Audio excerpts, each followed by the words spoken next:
Well, I'm back in the dark room, and I thought I'd go through a brief overview of E6 processing. So I'm using the Belini E6 processing kit. It's a 6-bath kit. It's actually 7 steps, so it's six chemicals, and at the end you've got a stabilizer as well. So 7 steps in all. Very simple to use. I'll put a link to their website in the description below. You can also find their data sheet as well with all the information that I'm going to go through. But I thought I'd share this little video just to go through some sort of basic things that I couldn't find when I researched this kit online. So I thought I'd go through some bits and pieces.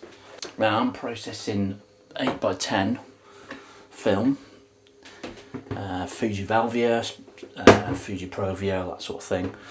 I also process 120 roll film and 4x5 as well. Now I use 3 different tanks. I use the Stearman 8x10 tank, which does 1 sheet of film at a time. I also use the Stearman 4x5 tank. Now I can do 4x5 in the bigger tank, but I find it better to do it in the smaller tank. This holds 4 sheets, which is the same capacity as the bigger tank, but it's just easier to use. And I also use for the 120 film Patterson type tank, which has got spirals inside, standard sort of tank. So whatever tank you're using is fine. Now all these tanks that I've got, they work with 500 ml of solution. Now this kit is designed ideally to make up a litre of each chemical, and to be honest it's better to make up the full litre and store it, and then just use what you need for each step basically. Now you can mix it up in 500 ml quantities, but to be honest it's easier, it's a lot easier, a lot less of a headache to mix it up in one go in 1 litre bottles. So I use, you can get bottles, glass bottles, plastic bottles. I use these here. I got these off, I think it was Amazon or somewhere. Plastic bottles, see-through, so you can see the chemicals, and you can also write on the bottles which chemical you're using, so it makes it a lot easier. So you'll need a few little bits and pieces to do this. First and foremost, you need a water bath for the chemicals. This keeps your chemicals at the right temperature, which is 38 degrees throughout the whole process. Now I've picked up it's basically a storage box, plastic storage box.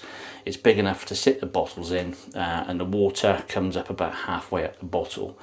Then really, this is really important, the sous vide. I would get one of these if you're going to do this. This kind of setup works for C41 processing as well, and you can also use it for black and white if you want to. So the sous vide, basically, you set your core temperature or your final temperature of the water, keep it going. What I do is I mix up the water in a separate bowl first, just underneath that temperature, so normally 36, 37 degrees. Pour the water in, then I kick off the sous vide, and it takes literally minutes then to get the water up to temperature. Obviously put your chemicals in, and then you just got to wait for it to reach temperature. So I use as well as the sous vide, I've got a little tiny little if you can see that little thermometer here, digital thermometer.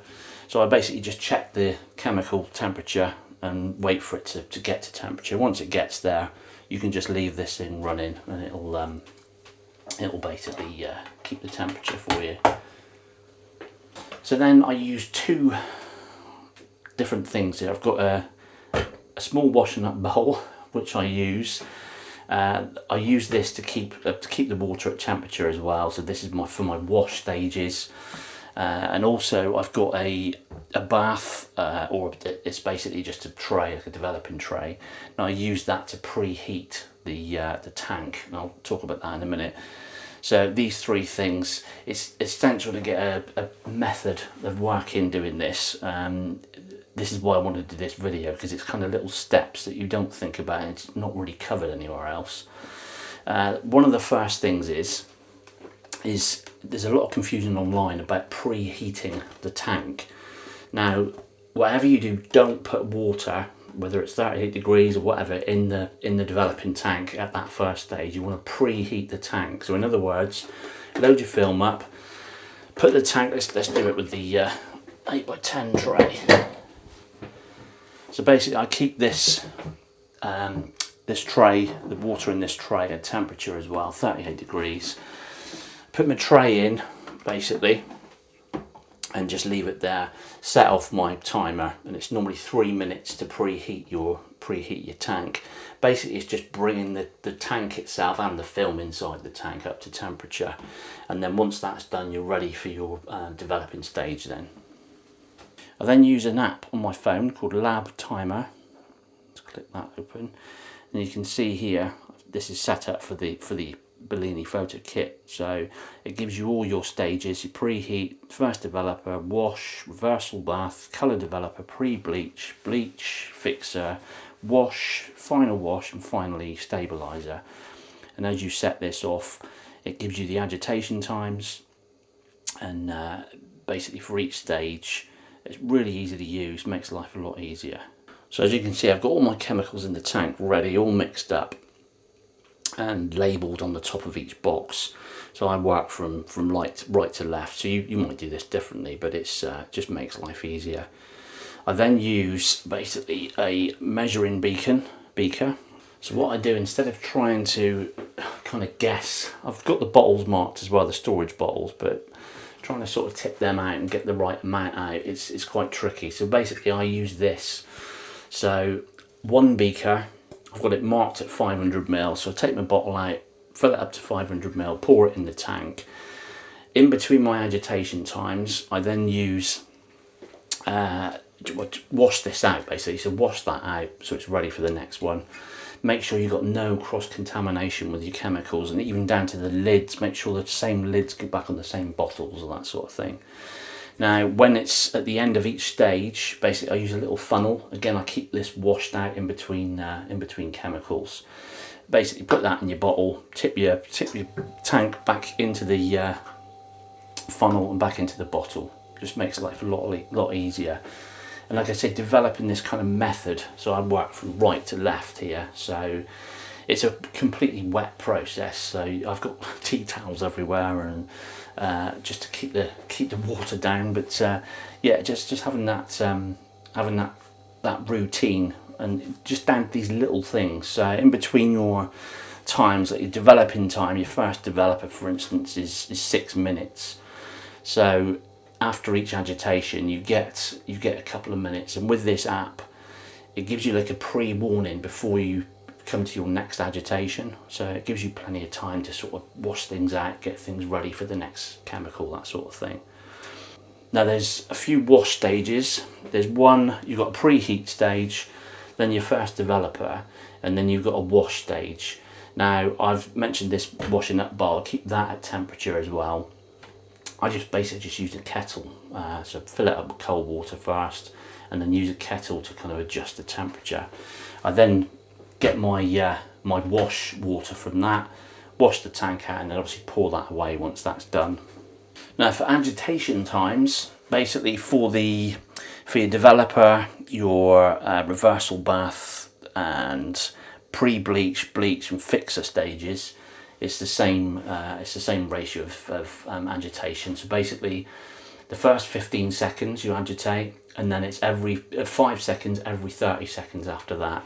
Now this app obviously is great because it gives you your agitation times. There's a audible sort of timer, and it makes life a lot easier, so definitely worth getting this app.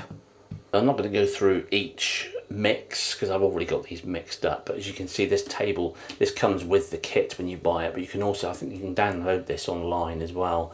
This gives you your mix ratios for each chemical. Now beware the color developer, when you take the bottles out of the box, you think, hang on a minute, there's too many bottles here. But this stage has got 2 mixes to go into one, basically. So that explains. And then you've got the stabilizer. And the stabilizer comes in a little tiny bottle like this. Now you use 10 ml to 900 ml, 990 ml of water. Now I tend to use 20 ml of this, a little bit extra. I've found that both with E6 C41 and with black and white, I tend to up the dose of stabilizer. It makes the film a lot easier to handle after it's kind of dried. It helps it dry quicker, and I find you get less marks and stuff on it, and just generally a cleaner film. So it's worth using a little bit more of that. This will last for ages, so it's pretty good. Now this kit is I'm using it for 8x10 at the moment. So to give you an idea, you can develop 12 sheets from one kit basically. I'm not sure on the again, it tells you online, but the number of films you can get for sort of 35mm, 120 and 4x5 I think as well. Now to give you a rough idea, cost wise the kit is about £36. It comes from Italy I think, plus the postage. Now if I was to get, I've just developed four sheets of 8x10. Now in the UK, if I was to send that off for processing, that would cost me £25 per sheet to get developed, plus the postage. So you're looking at over £100 for 4 sheets of film, which is pretty expensive. Now I've done about 8 sheets so far, so that would have cost me over £200. So you know, this kit is brilliant, and I was terrified of using this at first. You know, I've done black and white, and I do my own sort of colour C41 processing as well. But E6 was always a bit worrying. But to be honest, like I say, if you get this method down, it makes life a lot easier, even just down to the little bits and pieces I talked about just now. Now with the timings on here, you're looking at about 40-45 minutes. This is to develop one sheet of 8x10, or one 20 film, or a 5x4 sheet, that sort of thing. So you're looking at about 45 minutes working time. Now obviously you've got to factor in your preheating times, so things like getting the water up to temperature, getting everything laid out and stuff like that. So you're going to lose a couple of hours basically.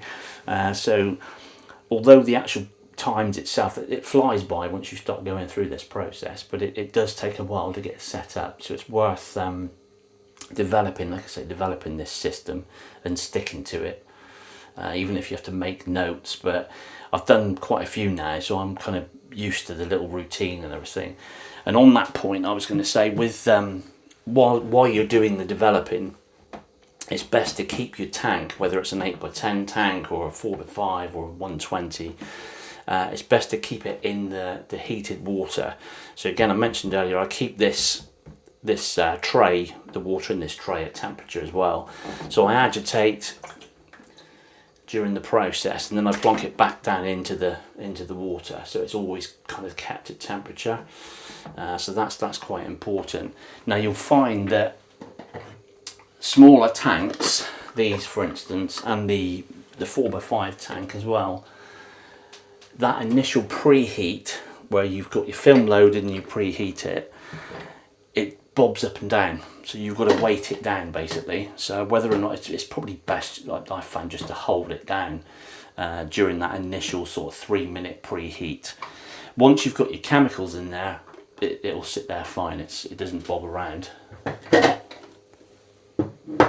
And lastly, once you're finished developing, you've got your film. I'm talking about 8x10 film here, but this kind of goes across to 120 film, 4x5 or 35mm film. Basically, I wear nitrile gloves through the process just to keep my fingerprints, because no matter how clean your hands are, I guarantee you'll get fingerprints on the film if you try and hold it without gloves on. So basically, once you've got to that last stage, stabilised it, pull it out of the tank. Whatever you do, do not squeegee the film. A lot of people say, yeah, they do. I've had problems with squeegeeing. Now, no matter how clean the squeegee is, you find that you get drying marks, normally by like drag marks if you're not careful, and it just makes the drying process uneven. So with 8x10 film, I basically clip it on a corner, so hang it diagonally. All the residue water and the stabilizer at the end, it drips off onto one corner, and I found that I get really clean films. Same principle with 120 film and 4x5. 4x5 will hang by the corner. 120 I'll just hang down, but I'll weight it at the other end as well. But again, I don't squeegee it. So I hope that's been useful. Just like I said, I just wanted to cover these little bits and pieces that you don't really think about. Again, please take away from this, if you're going to do this process, you might develop your own method, which is great. But like I say, develop that method and stick to it, and you'll find after a couple of sessions, it'll be like second nature. So yeah, thanks for watching, and any questions, please let me know in the comments.